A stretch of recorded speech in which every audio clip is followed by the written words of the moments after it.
Mr. Sestak. Thank you, Madam Chairwoman. When we come out of this if the modeling is correct and things we've tried to do are correct, by about the middle of 2010, we'll be back at GDP level of 2007. But we've lost $1 trillion in our economy. And if GDP growth then begins to be 2.5% per year, which is what it averaged between 2001 and 2007, it'll take us 3 years to soak up the $1 trillion that we've lost, because that's what it shows in the modeling. It's about $350 billion a year. In short, we won't even recover the loss capability if we just get back to the decade of growth of GDP this year. And this year we're going to lose 4.5%. GDP, Japan's going to go up 6.8% GDP. The point of this is that unless we are able to really energize our economy above its typical growth, we aren't going to make it in any real time. So I'd like to just talk about venture capitalists for a moment and ask a question, if you don't mind, ma'am.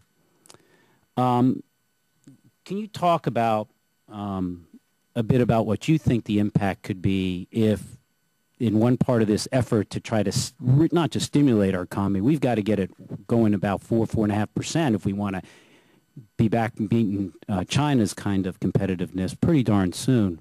Can venture capitalists through the SBIR, can they play an important role in that? Even the SBIRs aren't that large. They've got a lot of money. What's that impact upon their portfolio if they do have access to this? Because to me, it just seems like a real opportunity here for the common good to get us going if we open this up again to the venture capitalist community. The SBIR and STTR programs, as you note, is probably not a significant amount of money when you compare it to what they're actually going to need to bring a product to the marketplace.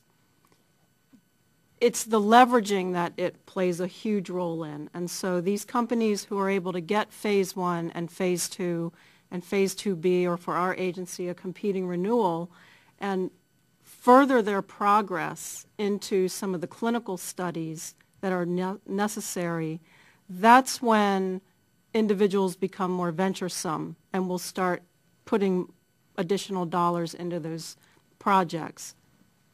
And then those same companies may have, as I mentioned, additional ideas in their pipeline for which the SBIR program is perfect because they have not taken them through that necessary feasibility study. And then we continue to see the dollars go into those projects, and those that show promise get furthered along that commercialization pathway to get attraction of additional investments. So this is a cyclical process where SBIR has in the past played a large role. It has the potential to play a very important role for these types of companies that need to raise the finances. So you'd be a proponent of it? If I could ask you, Mr. James, there has been some discussion that potentially certain sectors should be focused upon. Biologics, for example, from start until you get that product out, there's about $1.2 billion. To your point, ma'am, about the cost of it. Should we not just let them in, but should we also try to focus this? I mean, people have been talking here about retooling our economy in the midst of things in healthcare or energy or things like that. Should there be a way we look at it that way with venture capitalists, or just kind of leave it as it is? Because sometimes agencies kind of say, come here, SBI, help me do what my programs already are, rather than maybe being quite innovative and entrepreneurial. And again, I go back to the reason why I think it might be a good idea, which is how do we quickly soak up the $1 trillion that we've lost? 2.5% growth is unacceptable for the next 5 years.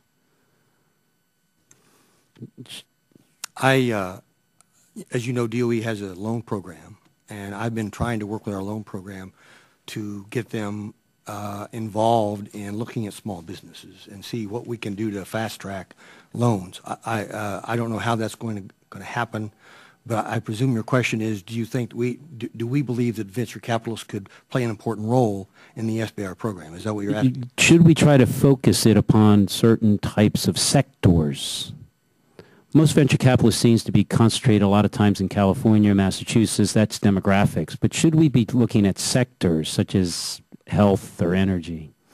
Well, Or should we just let them in and let the cards fall as they might? I think my experience has been that the venture capital community is not all that interested in our program. Our phase twos are limited to $750,000, and that doesn't seem to. All right. How about, if I could, I only 1 second left, Miss Goodright, what would you say? Good night. I'm sorry. Apologize. It's okay.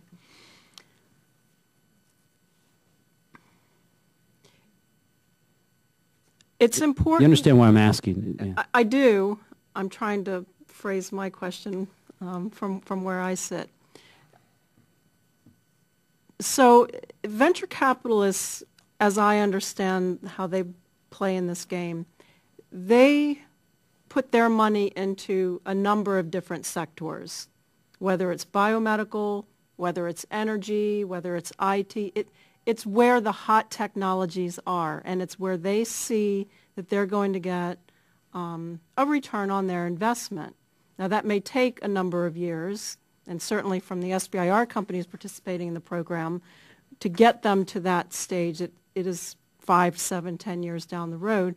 On the IT side, however, it's a very short turnaround. So it's a number of sectors where they are investing in, and So you'd let it open. Thank you. And do you feel the same way about angels?